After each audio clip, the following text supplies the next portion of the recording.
Good morning, Olive, Arlo, and Frank.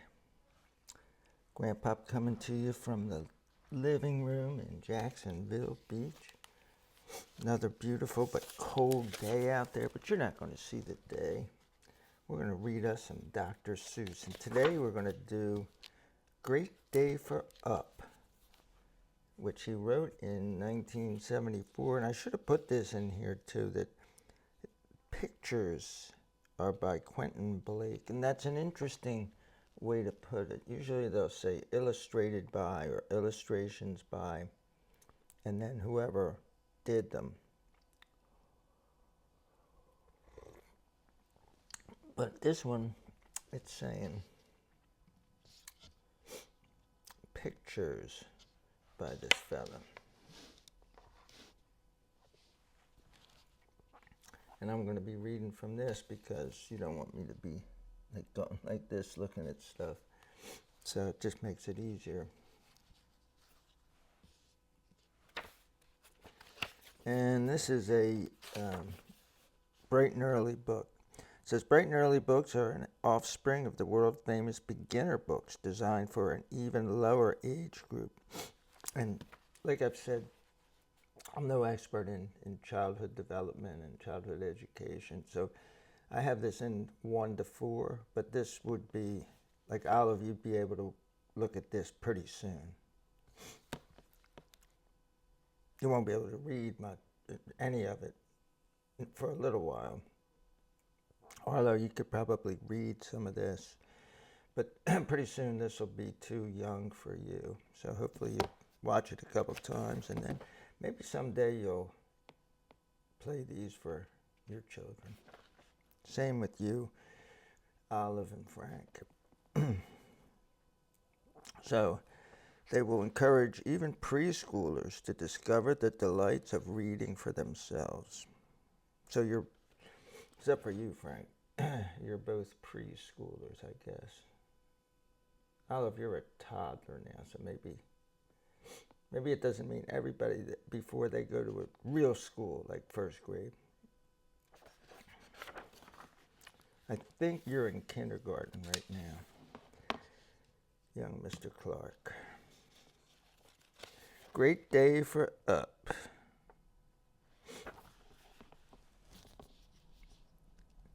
And here's the copyright page.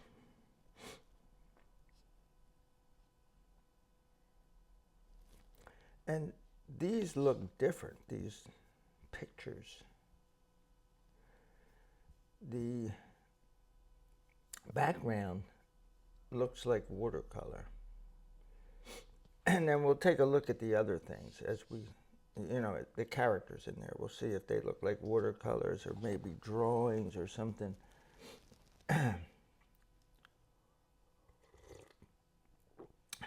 Green cup, coffee. Blue cup, tea.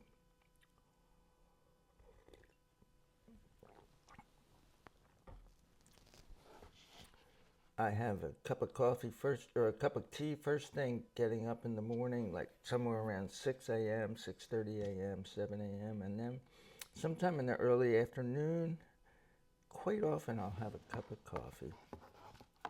If I'm out someplace, I might stop to have Cuban coffee or something, but if I'm at home, I'll just make a cup. Just 1 cup. Up, up.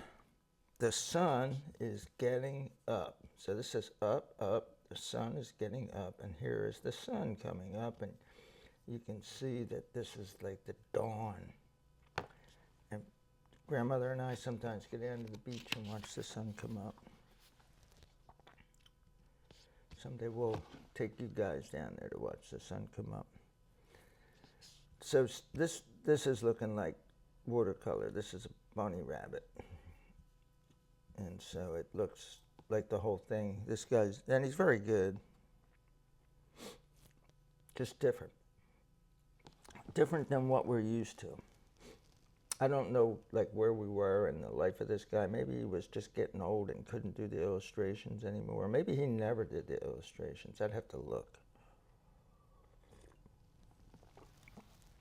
This is far less about Dr. Seuss and his life and his good points and bad points and all that. It's about the books. Just reading the books for you. The sun gets up. The sun gets up. So up with you.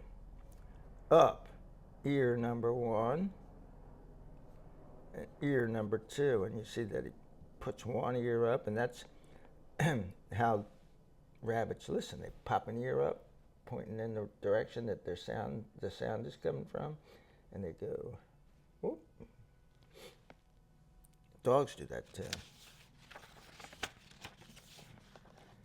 I don't know about Rue, but I see Duncan moving his ears, trying to figure out, like, oh, what's over there? And dogs are hunters, and rabbits are hunted.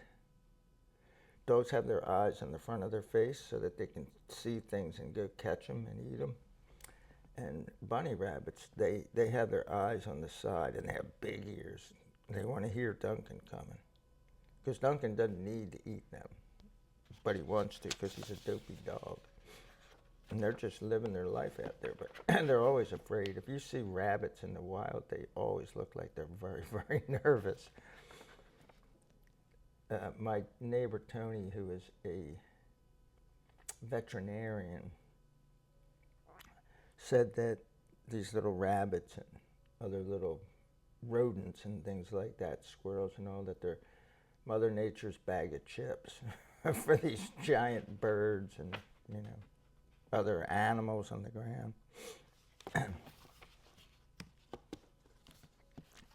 Up heads, and here's all the heads gone up. Up whiskers, tails, so they're putting their butts up in the air so that their tails will go way up. Great day today.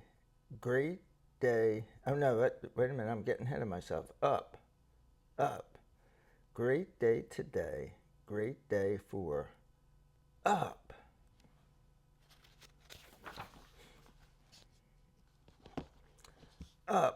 Up. You. Open up your eyes. You worms. And here's worms. And they live in the ground. So they have to get up and get out. And now they have to come all the way up here to the frogs. And the frogs are probably going to eat them, although that's not going to happen in this story. But I don't know if frogs eat. They eat bugs. They probably eat worms if they can get them. It's probably a delicacy. It's like a Sunday thing. Oh, we're having a roast. We're having roast worm for Sunday dinner.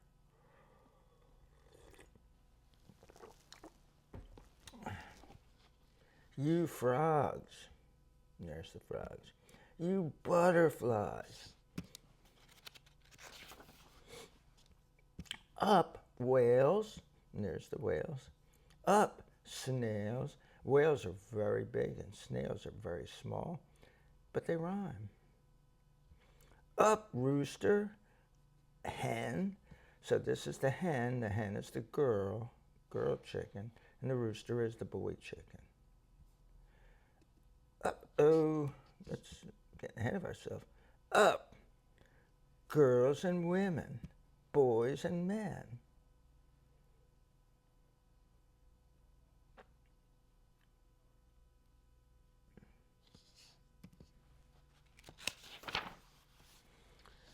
Great day for up feet, lefts and rights.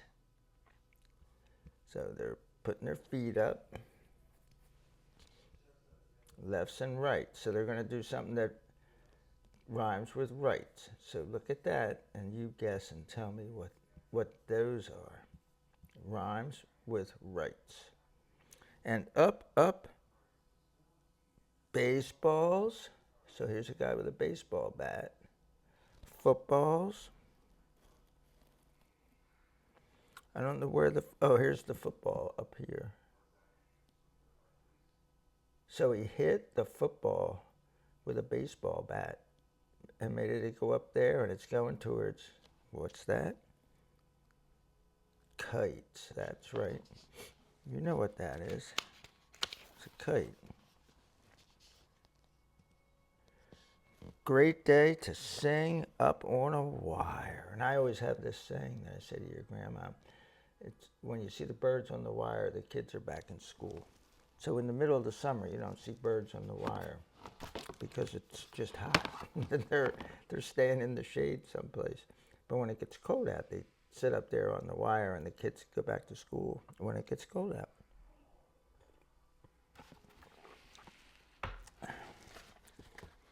Sing up on a wire. Up, up voices, louder, higher. So look, it goes on all the way down the road, all these birds on the wire, but some of them get up higher. This one gets up on the top of the pole, and these just fly up into the sky. There's, all the way down there you see some of them flying up into the sky and singing, because it's a great day to sing. Don't worry, I won't sing for you. Upstairs. Here go people running upstairs. Up ladders. Up on stilts. I could never walk on stilts. I tried to do it a couple times, and I wasn't very good at it. Maybe you'll learn how to do that. But Arlo, here's something that you do. You do this. You do this. You have to watch when you say that, because doo-doo can mean poo-poo.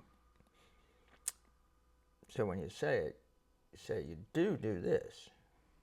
You separate the words a little bit. You don't go, you do this. It's like, I do what to it? You do this. Great day for up Mount Dilma-Dilts.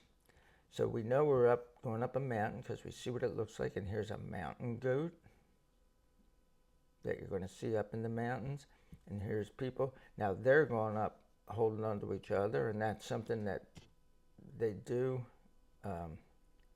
on some expeditions, or at least they used to do, and I'm not an expert on this. Although your parents both do rock climbing, and you've done some yourself. I've seen pictures of you doing it. So they're doing it, but you guys do it one person on the rope at a time, and then there's a person at the bottom who's holding the rope. Excuse me. Everybody's doing ups on bikes, and here they go. Now these are some interesting bikes. Some of them are, there's a couple unicycles. Have you ever seen a unicycle? And this is not just a unicycle. These two are unicycles that sit up high, so it's almost like stilts. But you're sitting on it, and it has a wheel at the bottom. You can get seriously injured, but if you learn how to ride these things, they seem like a lot of fun. I had one, and I tried it. I couldn't do it, but I knew another guy, kind of a goofy guy, that I met at this Bible study. Very nice man. And he would go on trips on a unicycle to tell people about Jesus. He would carry a sign, and he would go from, like, he lived near Cape May someplace, and there would be some sort of an event happening in a place like Atlantic City, and he would ride right up there. It takes a while. You can get there on a bicycle fairly quickly, but a unicycle, because when you see them, they go forward, and then they have to go backwards a little bit. They're going, there's this expression that you're taking one step forward and 2 steps backwards. So in other words, if you take 2 steps backwards for every one you go forward, you're not going forward, you're going backwards. And you're going backwards slowly. Well, you'd see these guys, and they're always going up and back, up and back. And trees and buttercups, and here's buttercups. And what you do is you pick one of these buttercups, or a dandelion, they're both yellow, and you hold it up to your chin, and then you ask the person that's with you if it turned your chin yellow. So you hold it just underneath your chin. It's not like up against your chin, it's right underneath it, so that the sun hits it and shines it up on there. And if you do it just right, you can turn your chin yellow. At least that's what we thought we did when we were kids. Maybe I've lost my mind. Well, no, probably I've lost my mind, but I think I turned my chin yellow.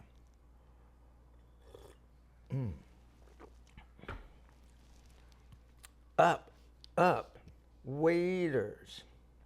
So the next thing, because this is a poem, actually the next two things are going to rhyme with waiters. So let's look at this. Up, up, what are these? And then it's going to be up, up. People are going into these things. And now these aren't clocks, Arlo, that are up here. These are showing what floor it's at. So you have these, and these live in Florida. I don't think there's any. There's a bunch of them in Louisiana. So, Olive, if you're out and about, you can see bunches of these, but here too. Although they don't have them in Chattanooga and Frank, in Philadelphia, they probably have them illegally. There's probably people that have farms. So what are they? Up waiters, alligators, up folks, up in elevators. And they could have also done escalators.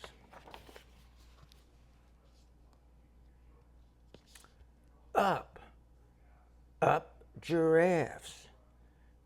Great day for seals. So here's giraffes. And then here's the seals. And seals sometimes in the circus, they balance a ball on their snouts, on their nose. But I don't know why there's monkeys all over the neck of the giraffe. And his head's on backwards. I guess that's what happens to your head when you have 1, 2, 3, 4, 5, 6 monkeys climbing up your neck. Great day for ups on Ferris wheels. So, seals and Ferris wheels. And I don't know if either of you young guys have been on a Ferris wheel, but I'm sure that, Frank, you've been on plenty of them because your family is one of those families that goes to theme parks.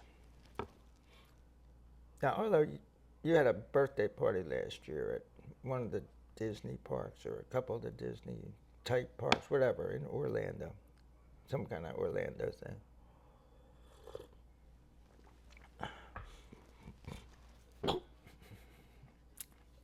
And it was kind of interesting because your dad, my son Tom, and I went diving in this giant aquarium, and there were tons of different fish. It's probably the most varied wildlife I've seen at any dive, whether it was in the Bahamas, Honduras, here in Florida, in Hawaii. No matter where I wasn't going to see as much as this place because it's a controlled atmosphere. Well, by atmosphere, I don't mean like it's an aquasphere really, but I mean the what would you call it? The ecosystem. It's all controlled. They pump a certain amount of oxygen into the water, which is exactly the amount the fish need. The fish are swimming much closer than they would be in nature, but they just had all kinds of amazing things. And Arlo, you and your mom were looking through the glass at your dad and me. Frank, you actually dove there one time, a few years before I did. It's a shame we didn't get to do it with us. Maybe someday. Up, up, up. Fill up the air. Up flags, balloons, up everywhere. So there's some people with flags, and they're like on a flagpole at the top of this building and flying up in the air in balloons. People are out of control, going up.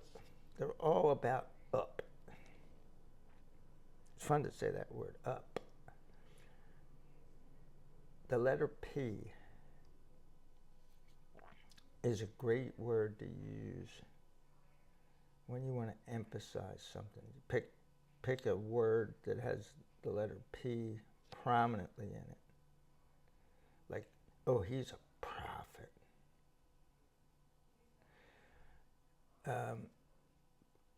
Compelling.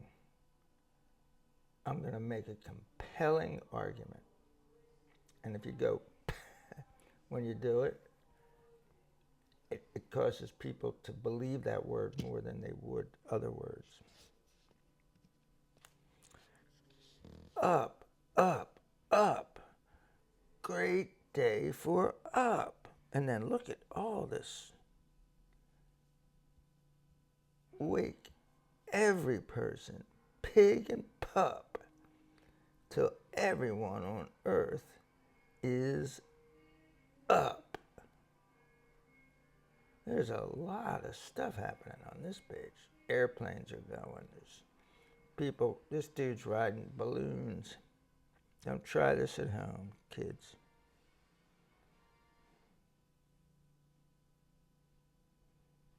Sailboats out here and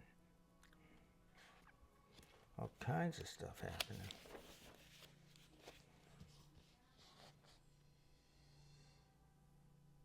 Now here's me.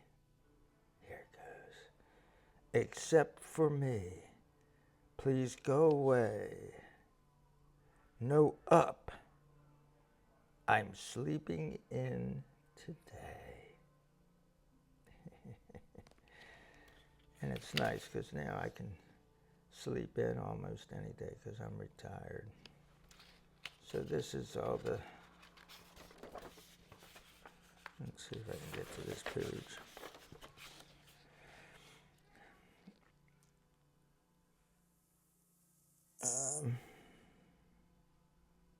So this Quentin Blake, the artist, is from the Royal College of Art, most very popular artist in England, and has done several children's books. This is the first Bright and Early book, and we hope there will be many more to come. And they were nice. I was kind of getting tired of the Dr. Seuss illustrations. And then this over here tells all the different books. Bright and Early books and beginner books. So we're not gonna go crazy on that. And I think I might have read this already. Yeah, I did. Anyway, peace out.